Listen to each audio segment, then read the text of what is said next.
ताराजू, अंधविश्वास का अंत। यह कहानी है एक छोटे से गांव की, जहां एक लोकप्रिय धार्मिक संस्था ताराजू का विश्वास था।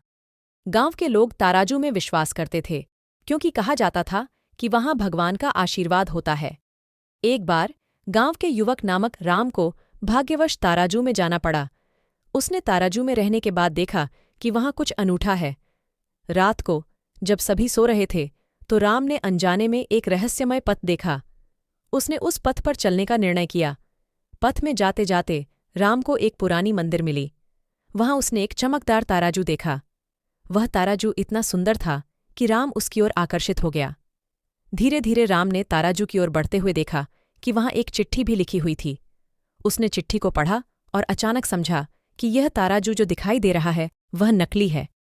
असल में वह ताराजू बस एक विश्वास का उपकरण था। राम का दिल उदास हो गया।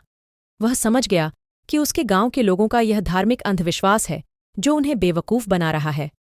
राम ने ताराजू को वहां ही छोड़ दिया और अपने गांव वापस चला आया। उसके वापस आने के बाद राम ने गांव के लोगों को सच्चाई बताई और उन्हें धार्मिक अंधविश्वास से मुक्ति दिलाने का प्रयास किया।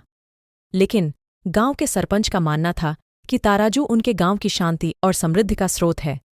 उन्होंने राम की बात को नकार दिया और लोगों को ताराजू में आत्मसमर्पण की शिक्षा देने का आदेश दिया। एक दिन गांव के कुछ युवक नवरात्रि के दिन ताराजू में आत्मसमर्पण करने के लिए तैयार हो गए। वे ताराजू के पास पहुंचे और अपने आप को उसके सामने समर्पित किया। लेकिन अचानक ताराजू का एक टुकड़ा टूट गया और उसके अंदर से चांदनी की किरणें निकलीं। ये दृश्य लोगों को हैरानी में